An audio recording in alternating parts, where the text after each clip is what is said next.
Pledge allegiance by Trustee Pierce, and I'll lead the Texas pledge. Heavenly Father, we thank you for this opportunity to come together as a board. We ask you to deliver your blessings to our students, our staff, and to the decisions that this board makes today. In Jesus' name we pray. Amen. Amen. I pledge allegiance to the flag of the United States of America and to the republic for which it stands, one nation under God, indivisible, with liberty and justice for all. Please follow me in honor of the Texas flag. Honor the Texas flag. I pledge allegiance to Texas, one state, under God, one indivisible.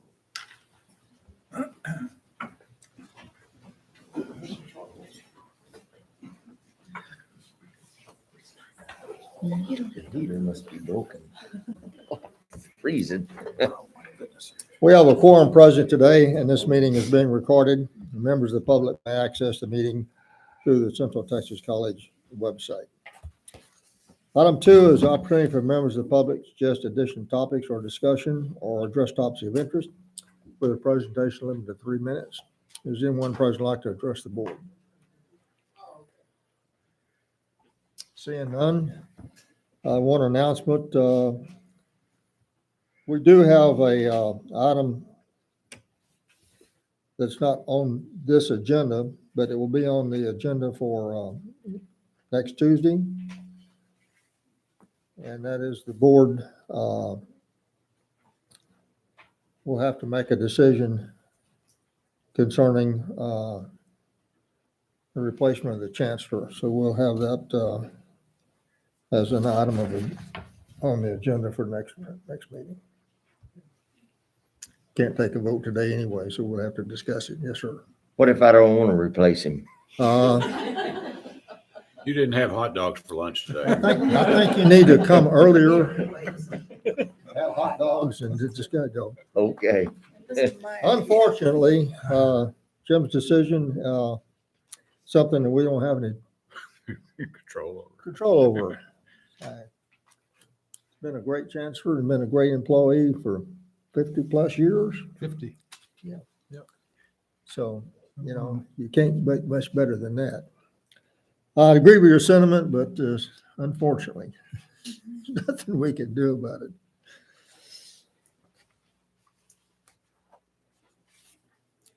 Item number 3 is the chancellor's update. Okay. I've left on the dais, each of you has this chancellor meet and greet. If you could attend, that's on March the 28th on Tuesday, next Tuesday. So just FYI, it's before the board meeting. So love you for that. Also, we have a Women's History Month event that Dr. Carter has so graciously put together, and I think it's going to be an outstanding program. And I asked her to come this afternoon and give you a quick update on what that is going to entail. So, Dr. Carter.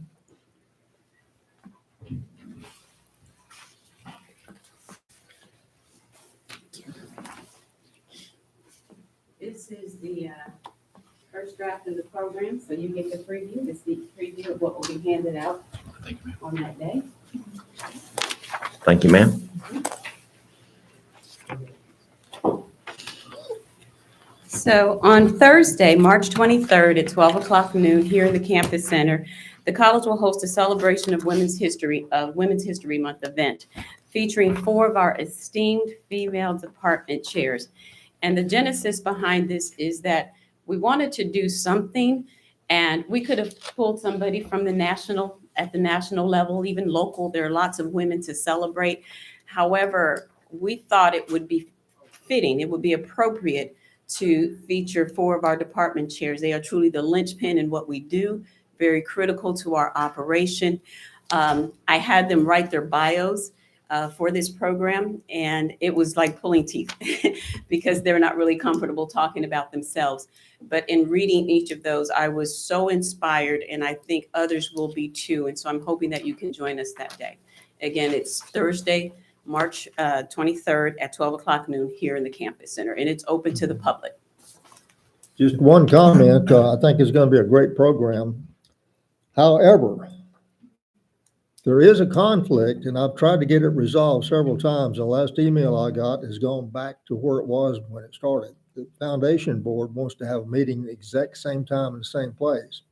So please get a hold of the foundation chairman and wring his neck.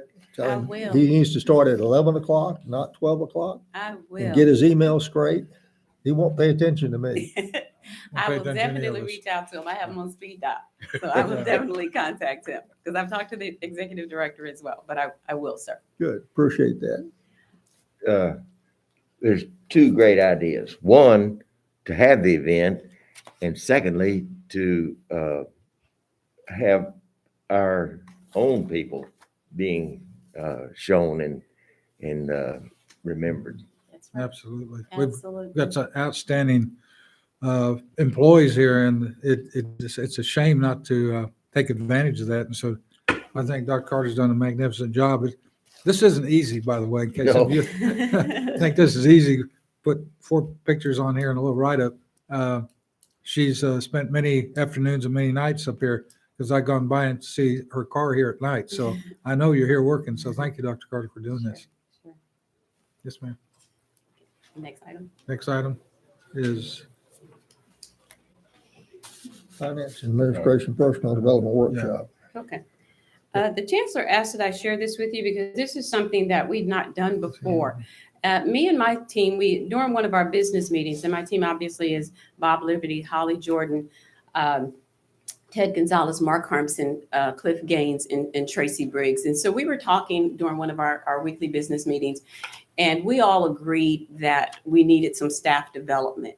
We don't have the resources to send all of our supervisory and management staff in their areas, to a training. So what we agreed to do was to create an on-site training specifically for managers and directors in the finance and administration area. They're all technically sound, but there were some things that we also wanted to share with regard to transferable soft skills.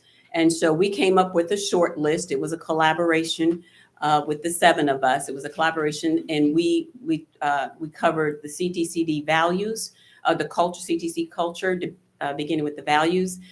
We talked about verbal and written communication, those type of interpersonal skills, diplomacy. It just ran the gamut. We ended with competence. Making sure that you're a competent leader, because that's how people are going to. That's what makes people follow. They'll trust in you. They'll have confidence in your skill set and ability. And so it was a great time. We set it up here in the campus center from 9 a.m. to 3 p.m. So they came in business casual clothing. No one could wear a uniform. So Mark Harmson's guys could not wear their uniforms. The bookstore couldn't wear their uniforms. Everyone came in business casual dress, and they signed in. They had to register online. They got a conference bag with marketing materials from CTC like you would any other event. They had a workbook, and from 9 to 3 in a boxed lunch, because we had activities during lunch, and from 9 to 3, we just, like I said, we talked about a number of things. And it was actually a two-way learning event, because while I was able to impart and facilitate the training, which my group, they allowed me to do, with the understanding that none of them could attend. So it was not a recorded meeting, and they could not attend, so that people could participate fully and without judgment. But it was a two-way learning. And one of the things that I learned from one of the participants, we were talking about making a decision, and one person said, "We'll just use common sense." And it's something that we say all the time. And another person said, "Hey, but common sense may mean something different to the other person." And she expounded on it. So it was a two-way learning. The feedback was very positive, to the point where they want to do it annually. Somebody wanted to do it every 6 months. We're not going to do that.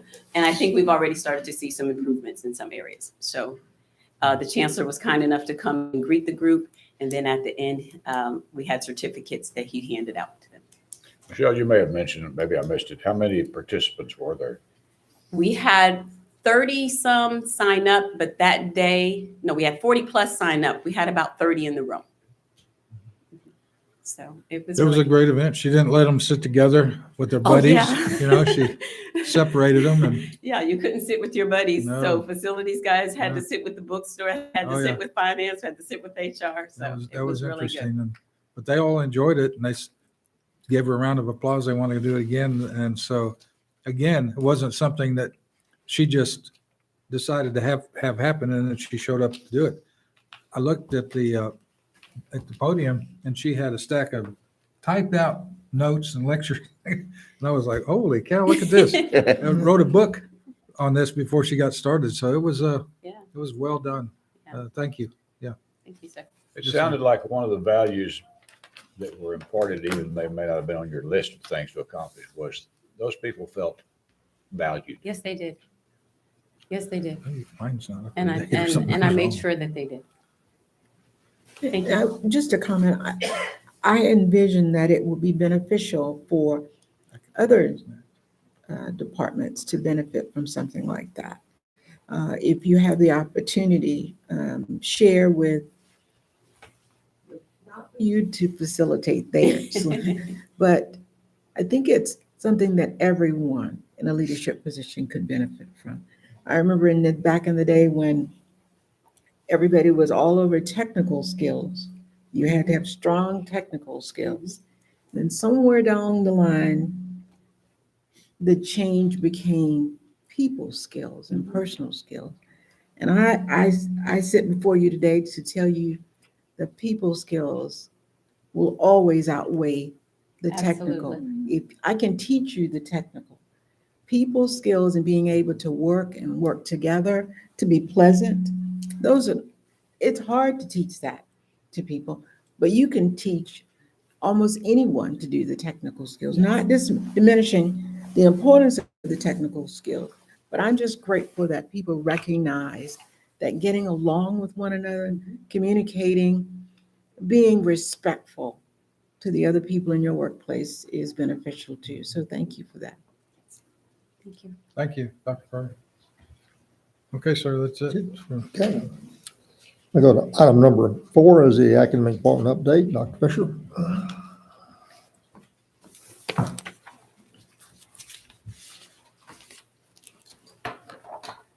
General Weaver, distinguished board members, Chancellor Yiannopoulos, and my fellow attendees.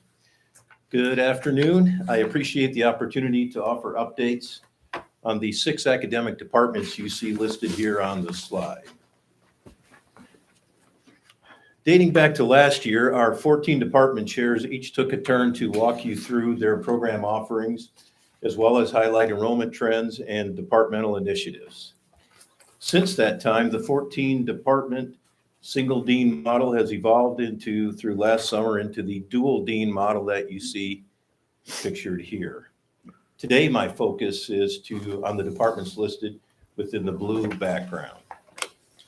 Recall that at the last workshop, Associate Dean Deal provided a solid dual credit program office update.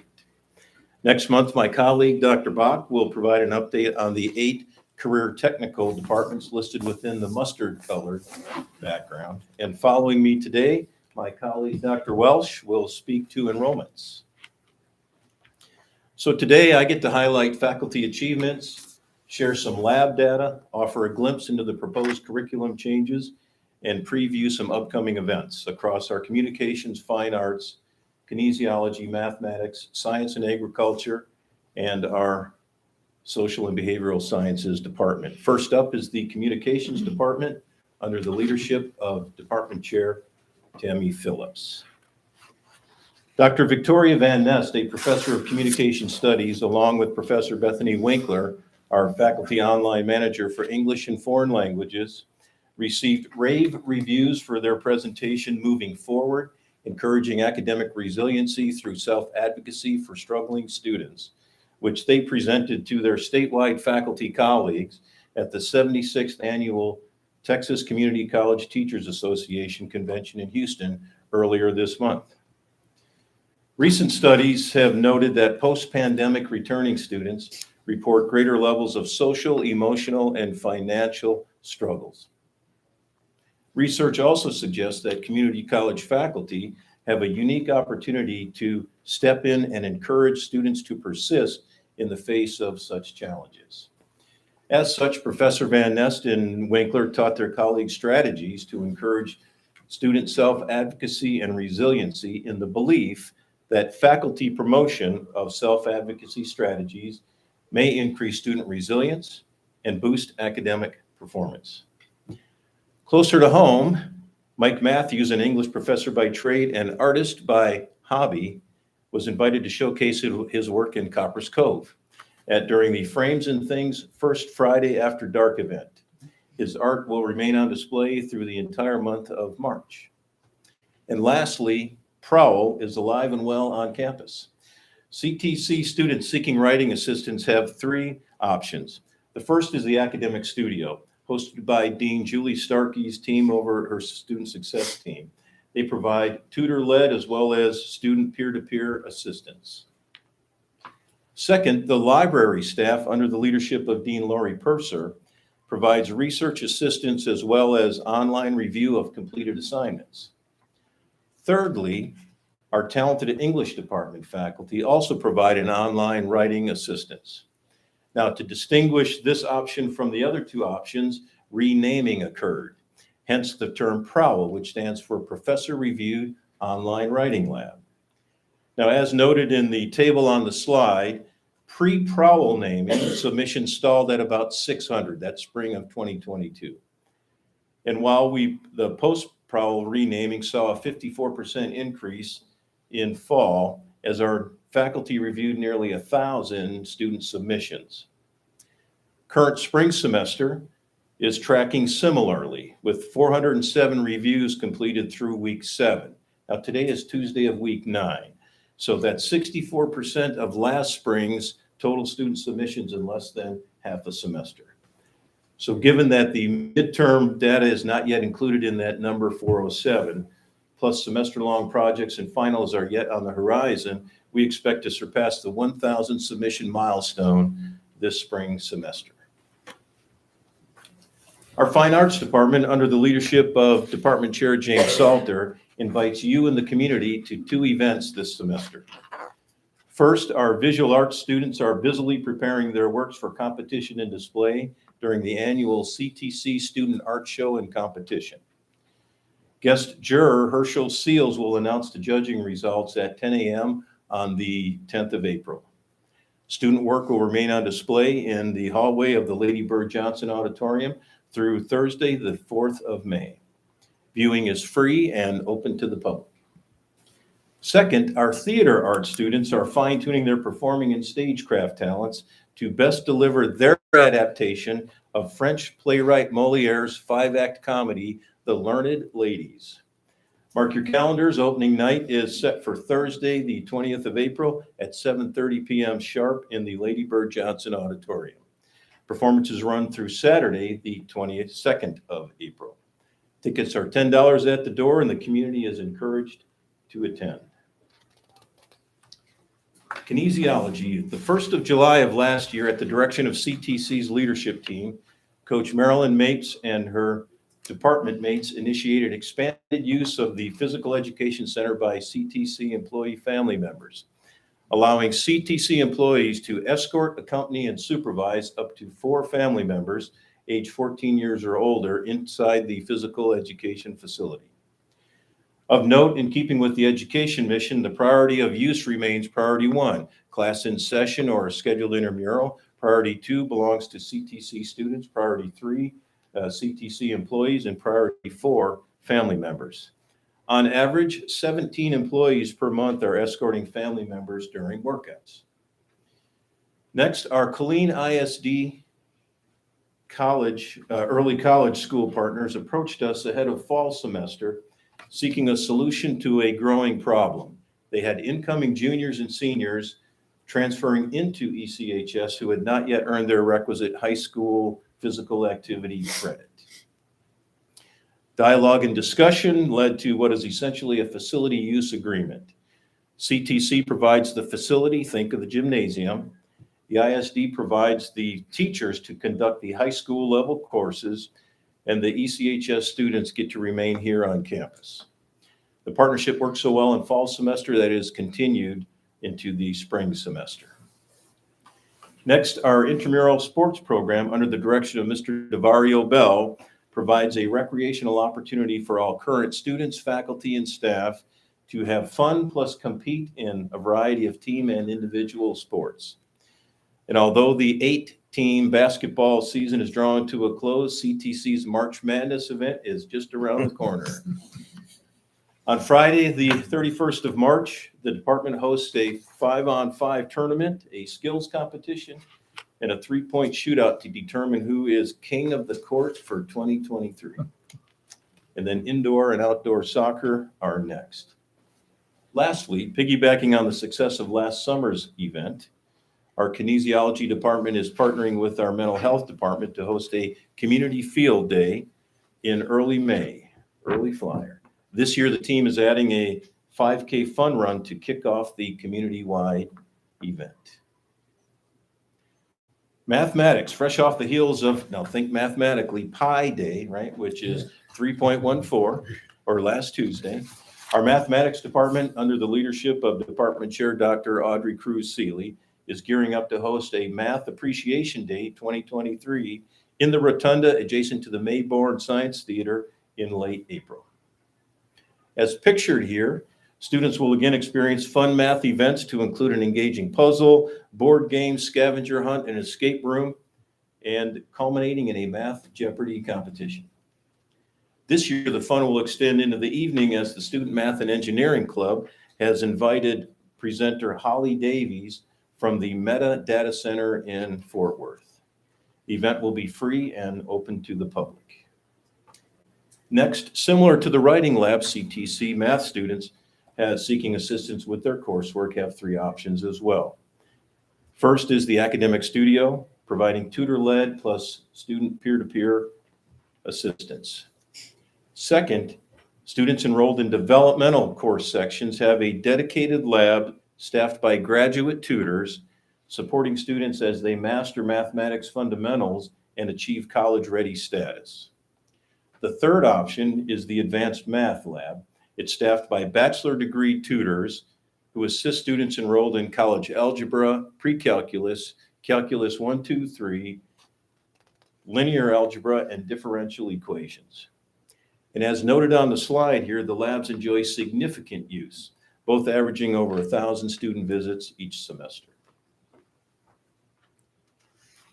As Dr. Carter mentioned moments ago, Science and Agriculture Department Chair Dr. Andrea Foskett is one of 4 panelists sharing her insight on Thursday in the upcoming A Conversation with Women in Academia and Leadership. And as to curricula, fields of study continue to evolve, particularly within the natural science arena. Learning is continual, discovery is unending.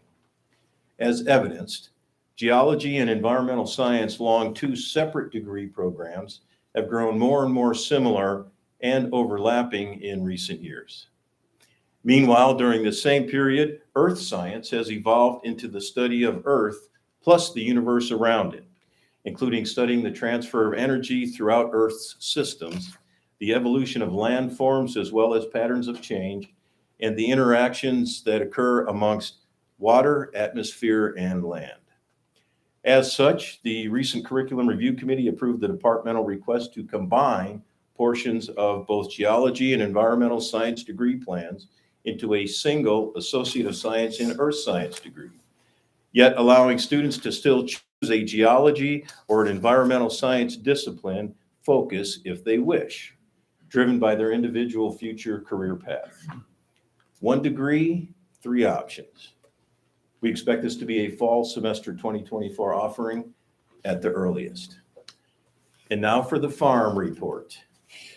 Keaton Ehrig, our agriculture program coordinator, proudly reports our beef production course students are busy immunizing, deworming, and ear tagging as our 7-bull, 1-cow herd continues to grow.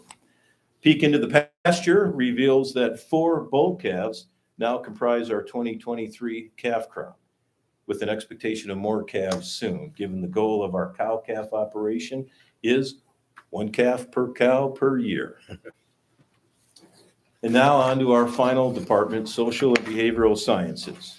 Again, as Dr. Carter mentioned earlier, our talented department chair here, Dr. Tracy Cook, is another of the 4 panelists sharing her insight on Thursday. Speaking of talent, Philip Crosby, a professor of political science here at CTC, also presented at the 76th annual TCCTA conference in early March. And as with his English colleagues, he also earned highest praise for his presentation titled Infinity Stones, Superheroes, Tyrants, and American Politics: Why Political Theory Needs a Renaissance in Education. Yeah.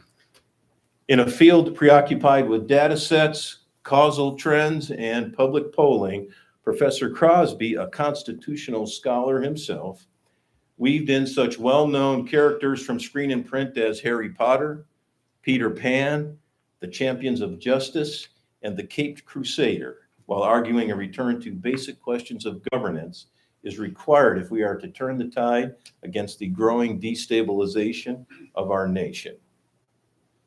And lastly, Professor Crosby is also an author, having published, as shown on the slide, the first 2 of 3 books in a series titled A More Perfect Parent: How to Thwart Rebellion and Secure a More Stable Home. Part history, part philosophy, part government, and part personal anecdotes, he draws connections between the foundations and fundamental truths of American government and the role of parents seeking to secure a more perfect union and achieve greater domestic tranquility. Expect book 3 in the fall.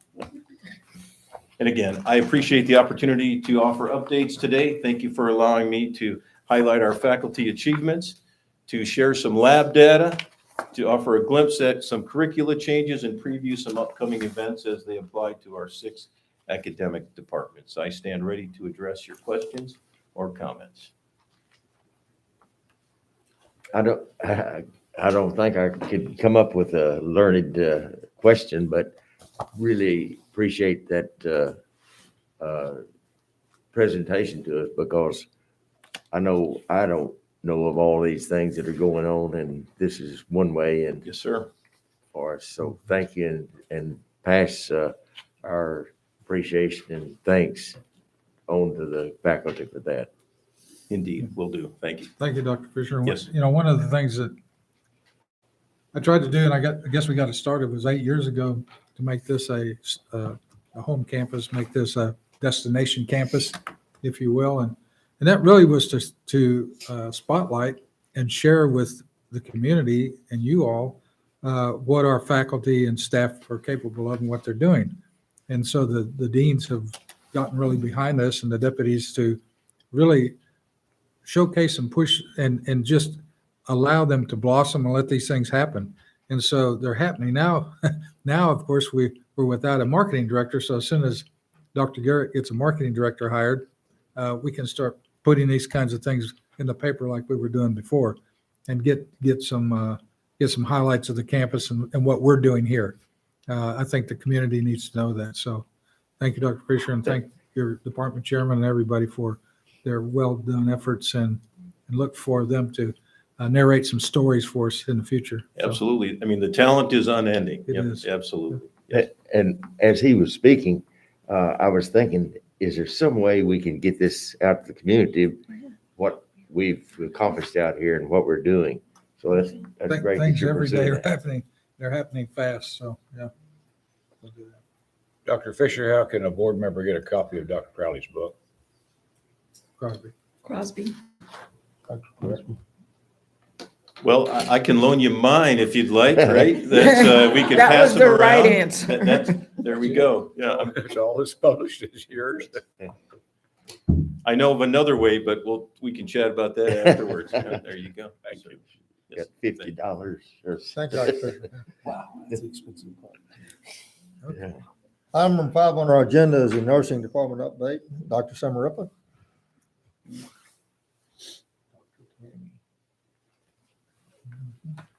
Hello, good afternoon. Thank you for having me and the opportunity to share a little bit about today our nursing program.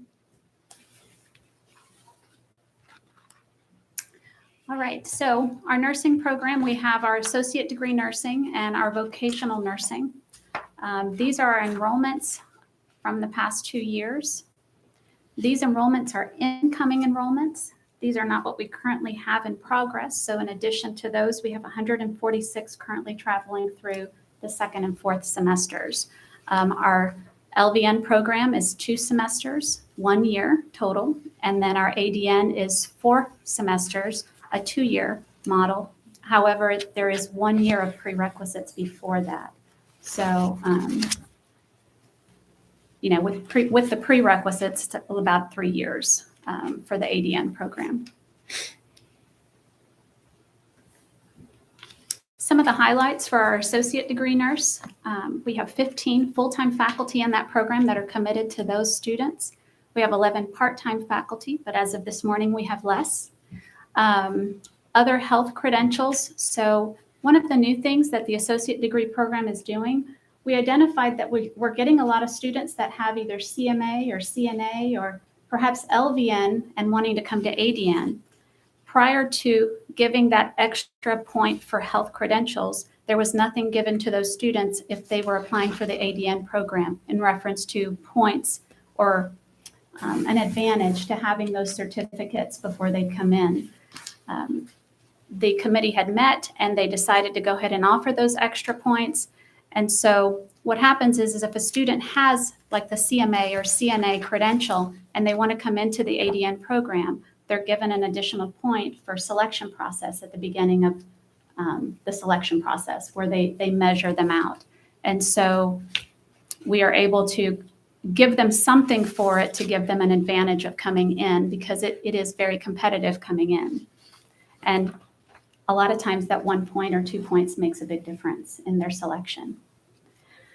The associate degree nurse is Board of Nursing approved, which is our regulatory entity. And then we are ASIN accredited. That's the Accreditation Commission for Education in Nursing. That program is also accredited. For the future, for this particular program, we are looking at a program called MEEPS. It's a popular program. It's a multiple entry exit program. We've been looking at some of the models that other colleges that are doing this are offering. We believe it's a good fit for us because we serve our large military population. But what this does is it allows students to come in at multiple points of the program, depending on the certifications and licensures that they do carry. It also allows them to exit at various points and take with them certifications and licensures depending on the point that they exit. And so the current model now, you're in the LVN program, and you get LVN from start to finish, and there's no entry exit through that program. The way it would look later would allow for the multiple entry and exit of that student. And so it seems to be working well. And it allows us to bring back the CNA program, which we no longer have here at CTC, and let that be the first step of this multiple entry model. And so that program was through the continuing education department. And so we're looking at bringing that over to our side of the house and allowing that to be the first step in the MEEPS program. And then we continue to work with the workforce and the foundations office to assist our students with financial needs, such as their textbooks, uniforms, lab kits, and sometimes tuition, computers, and those type things. And then this program is coming up for their ASIN reaccreditation in 2025. Even though it's 2025, we've already started the process with the self-study and the reports and those type things that are needed for that reaccreditation. So. With the vocational nurse program, this program has 2 full-time faculty committed to this program, 4 part-time. This is the program that we changed the model to a 9-month model. It'll begin August of 2023. This program has a night and weekend track, which is primarily operated by our part-time faculty. And this program is Board of Nursing approved. It is not accredited. It does not have to be accredited. However, we are going to be looking at that here in the near future of getting that program also accredited. This program is one that can be partnered with school districts. And so we are working with a few school districts to see how we can assist with getting the LVN program started there.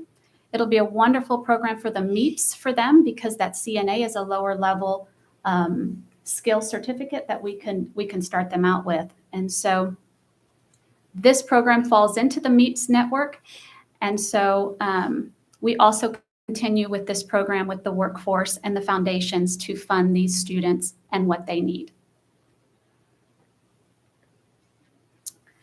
Okay, so the pass rates for these programs, looking at the LVN program, you can see that in 2020, 2021, 2022, we continuously rose. I want you to pay close attention to that 2021 timeframe because there is some significance there. This was the time that we went through COVID, and we had our timeframes where we weren't able to be in labs and offer clinicals for those students. It'll be significant when I share with you what those trends were in the next slide. However, our associate degree nurse, remember that's a 2 to 3 year program. And so what we're seeing now is the students that started in 2019 and 20 are finishing up now in the 2022 year. And so what's happened is we see the trend as they are finishing and ready to complete some of the gaps in knowledge that we identified through that period of time that we were unable to operate as normal. So here's some of the data that we've identified were the reasons for those pass rates. The group that I shared with you on the ADN program, the 73.97%, they did not have to take any of the TSI or HESI exams coming in when they started the program. And so we do believe that was a factor in not being able to screen the students when they came in. So we were taking potentially unqualified applicants into the associate degree nursing at that time. And so not having those scores and identifying which ones were going to be strong, let's say in reading and math and pharmacology, those type things, did play a factor in the outcomes of our statistics. Again, our courses were shifted to online, exams were administered online, and many of those exams were non-proctored. And so we believe that was an issue there. We had clinical facility restrictions, and we were replacing simulation in the labs with real clinicals, and we do believe that that experience did change the outcomes of those statistics as well. One thing I wanted to share before I move on is, if you'll remember with me, in 2021, the vocational nursing program went from a full approval to a full approval with warning because of those pass rates. So anytime the pass rates drop below 80% 2 years in a row, then our status changes with the Board of Nursing. The first status change is full approval with warning. So in 2021, we went from full approval with warning because of our 2 pass rates there in 2020 and 2021. In August of 2022, we had to have a site visit by the Board of Nursing to just identify what are we doing, how are we fixing it, what are we making better, what changes are we making. We successfully made it through that site visit. And yesterday, actually, I received a notification that on the April 20th board agenda, they will be voting to move us back to full approval. And so then it will be identified that Central Texas College will be under full approval, no longer with the warning, just because the pass rates have now successfully increased. And so, so that's important to share because we just got notification yesterday about being on the Texas Board of Nursing's board agenda for full approval. And so that's exciting. The faculty is very happy that everything has turned out well for that program. And then some of the challenges that we continuously are working with is retaining our faculty. We have compensation challenges. The compensation in comparison to what they could make actually practicing at this point, it just doesn't compare. And so they make significantly a large amount out in the workplace. I think this past weekend, you may have seen an article from Temple College and what they're doing to try to retain their faculty. It is a struggle amongst many colleges to retain faculty in the health sciences area just because we're competing with the workforce. Some colleges have come up with some solutions. I don't know that those are our solutions, but we are looking at trying to find ways that we can retain our faculty and keep them here so that we can increase enrollment. Our programs do rely on how many faculty we do have per ratio. And so it is important that we be able to retain our faculty. And then clinical placement due to low staffing, we still, even out of COVID, are struggling with clinical placements. Many of the facilities have travel nurses or have nurses that are not able to take in a student because they are overloaded with patient care and they cannot manage students in the clinical setting. And so some of our clinical placements have decreased in the amount of students that they're taking in. So this is a challenge that we also face with enrollments, is how many can we put in clinical placement to meet those objectives to successfully complete. And so those are our two biggest challenges. And so that's just a quick overview of what's going on in our nursing program. Is there any questions or comments? We were discussing a few weeks ago the shortage of nursing throughout the nation. And, you know, it's something that I don't have any knowledge of nursing, except I love nurses. And so, but you touched on a lot of things that had crossed my mind, not in depth, because I don't know that much about it, that looks as if we're taking steps to help overcome some of this shortage. I mean, it's not an overnight deal, of course. And so I really appreciate the effort that you're going through and to. Thank you. Yeah, and as you saw, we are getting a little over 100 nurses every year out into the area. Some stay, some choose to go work in the bigger cities because now they're waiving the experiences and, you know, they're saying, we'll take you just as you are and we'll give you a bonus too, even right out of school. And so I'm going to tell you 99% of our students are hired before they even finish our program. Very few do not have a job before they leave. That speaks of, well, the great job that you and your team is doing. So I'm glad to hear that and I appreciate it. But the term caregiver, that's used a lot, and I'm sure any of those trained folks could fill in it. But isn't that a separate, less training time? And I don't know how we could get our younger people, say high school, knowledge of what might be available and stair step up the ladder that way. That's what that MEEPS program will do. It will take those lower level certificates that we can use in the high school and bring them through and bring them into our arena here at the college as they work their way up that ladder in the MEEPS program. So Okay. that will do that. Good. And so we are trying to appeal to actually some of the high schools with this model. Good. So, Okay, that's great. yeah. Thank you very much.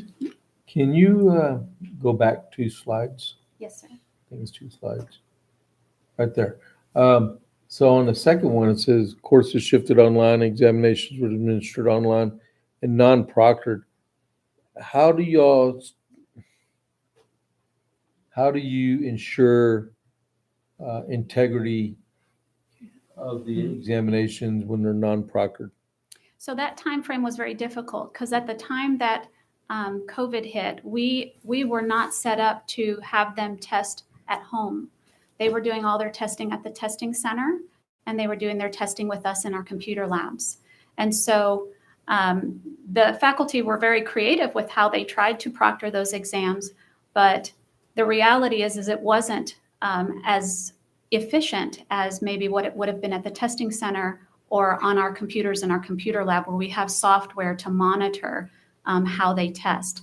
Now, all of those students didn't go the whole time without non-proctored exams. It was only a period of time, and we still had the opportunity to bring them back when we were able to come back and do proctored exams, but there was time frames and maybe even a whole semester where they may not have had fully proctored exams. So. Okay. Did y'all notice if their examinations, their scores were up or dropped in that environment? So we did identify quite a bit of cheating. And That's we, what we you're did. asking. I was trying to be a little bit politically correct. So we did identify new and creative ways that students were doing things to be successful on those tests. We did implement a lot of new policies based on what we experienced through that period. But again, those students were in a 2 to 3 year program, so they did eventually have to come back, and we were able to fully evaluate those students correctly. So, Because it was really good, because I'm glad y'all are going through that, because I'd hate to go to the area hospitals and someone that didn't fully understand medicine and how to do life-saving procedures and stuff and mess up on me. And which some of y'all may differ in that opinion, but I'm glad y'all are doing that. And I have a daughter that's in the EMS program right now. She's about to graduate down in Austin for their boot camp, and she says they can't fill up those spots fast enough. And I know you're doing nursing, but I'm talking about in the EMS world. They can't fill those slots up, whether it be in Bell County or Wilco or Williamson County or Travis County. They can't fill them up because they're not getting enough qualified people. And if I was fully explained about how y'all do y'all's teachings of, that's not an easy course. That is not easy. And I'm glad y'all do that. so there is rigor in all of the health science programs because we want you as the recipient to have good care. So there is quite a bit of rigor, and it is not an easy program. None of them are going to be easy programs, but we know at the end of it, and that's why we have those pass rates, we know at the end of it that we're putting something really well out into the community that we would be okay with them working on our own families. And so that's important to us. If your nurses get out there and they work for, we'll just say Baylor Scott and White, and those administrators know that that nurse came from Central Texas College, Yes. they're more apt to refer other people to come to our college and get the education. We've had employers in the area tell us that when they find out they've come from our program, that they're very quick to hire them. And so that's a huge compliment to our faculty and our staff that work so hard to not only make sure they come in appropriately, but then through that process of going through that 2 to 3 years, that we're putting out good quality nurses. And so it is a testament to their hard work. Absolutely. Thank you. I think something the board needs to think about. All of our programs are very competitive now, even not just the nursing and allied health, but all of our programs. And all of her programs are in our what's called critical fields. And so that's important to us going down into the future with House Bill 8. And that thing gets passed, the funding model, that will be based upon critical fields. So it's important for us to continue that and keep that. Remember, we have a competition ring. I always call it the 20-mile ring, which we have Temple College is our biggest competitor. They're always trying to come over here and do some things with us, and we tell them we got it all under control, and we stay out of their territory and they stay out of ours. But then you got a bigger ring, a 50-mile ring, and you've got McLean Community College involved, and you got Austin Community College involved. And so within a 50-mile radius, we have 4 community colleges doing the same kinds of things. It gets very competitive for her to go out and get into hospitals and do their clinicals and that sort of thing, because we're all vying for the same thing. And the hospitals really don't care at that point if they have openings for clinicals, they'll let the other schools come in, and then we're shut out. So even though I think we had an agreement with Seton that because of the tax abatement, we would keep those seats. They let other schools come in. So as leadership changes, it's important for us here to keep in mind that those things are important to us. And so thank you, Tammy. It is very important. And we actually play nice with others. And we are good with our teammates that are down the road. And, we understand those boundaries. And sometimes we know we're second to maybe some of those sites that they have first at. But we do play nice with others, and we make it work. So, yeah. Thank you, Dr. Summer. I appreciate You're very that. welcome. You're very welcome. Thank you. Item number 6 is the differential tuition increase for graphics and printing department. Dr. Brock. Good afternoon.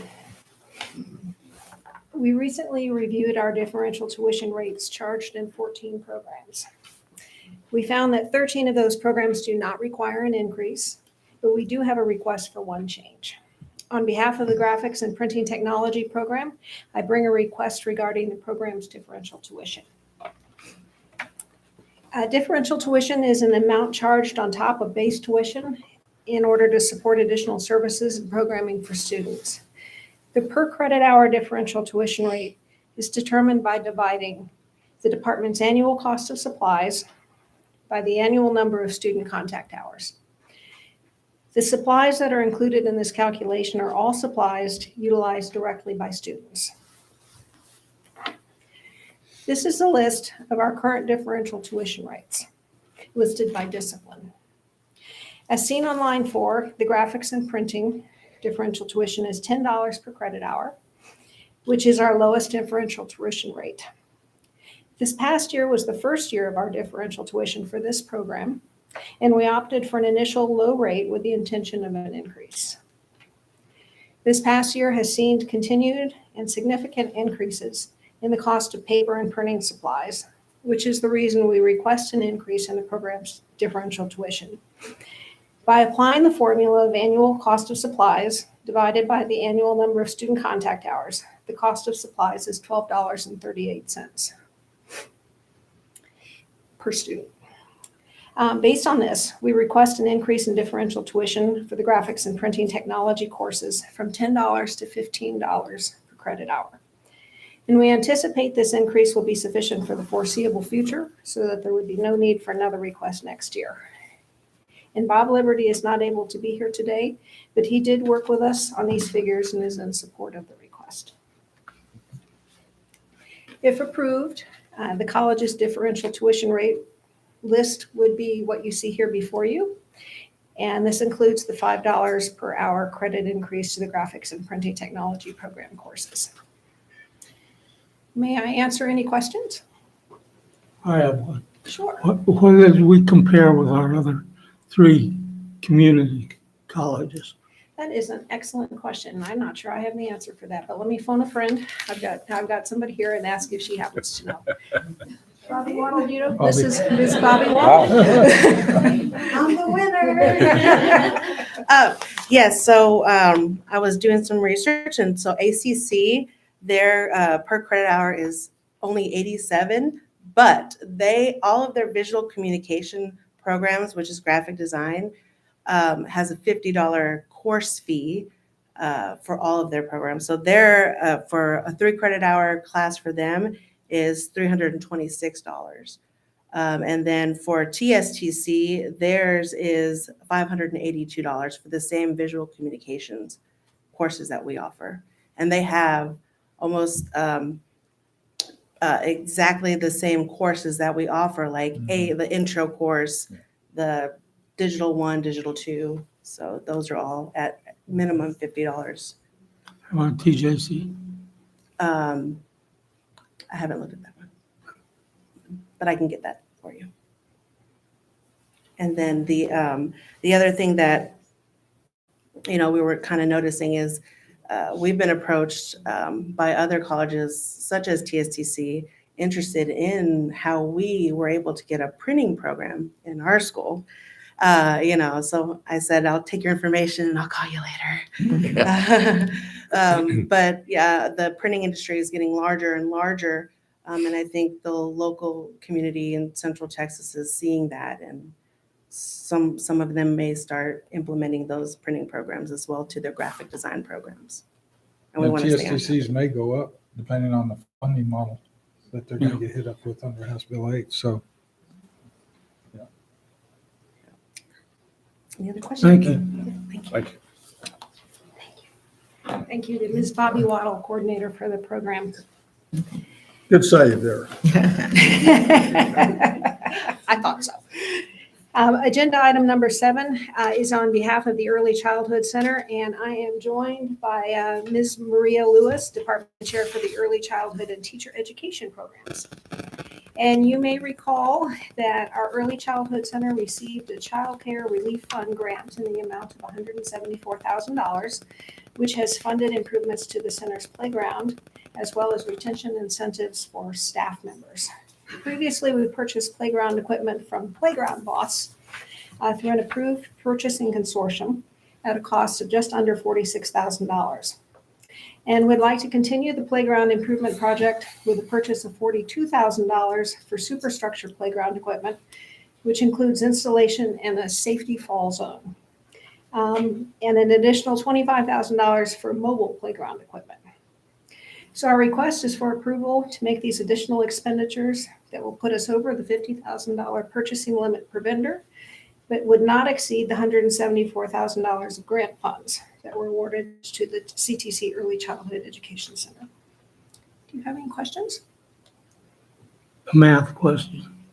What's the residual and how do you plan on spending it? Do you happen to remember what the residual amount is that we've not spent? Well, how it works is that they give you a certain amount to spend, then we have to report on that amount that we spend, and then they will give us more funding. So it just depends on when the reporting is sent in and how much is left. But at this point, they will give us 4 checks, and then in the summer, perhaps we'll get a 5th one if we've spent what they've already given us. But the top is $174,000 total. And how do you plan to spend the rest? Continued work on the playground. So we're going to have mobile stations. We're going to try and continue the ADA compliance. And so we'll have ADA swings for our children that need those. And we're going to have stations for them to go to. We talked to Mark Harmison, and he's going to put in some platforms so that the wheelchairs can go into certain sections of the playground to be able to use all of the equipment. Any other questions?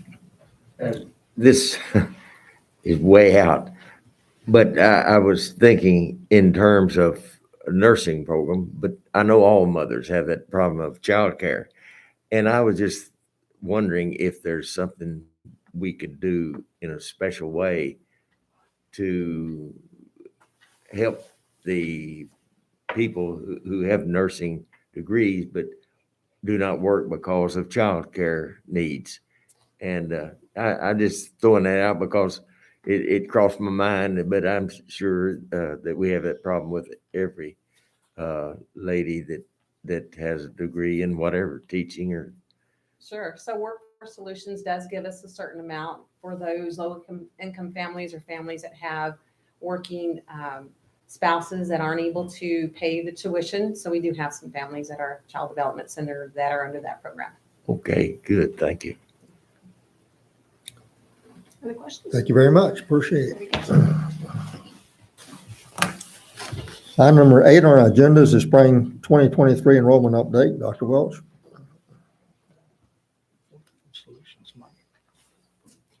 Good afternoon. Okay. Today's briefing on the spring enrollments will include enrollments based on state reporting dates and the enrollments based on the traditional semester dates. And those are completely different. And the coordinating board, they consider the 16-week classes in our regular fall and spring semester as our spring classes. Okay. And so any class that starts after the census date of the spring for our 16-week classes is considered a flex entry course, and that's reported in the following spring.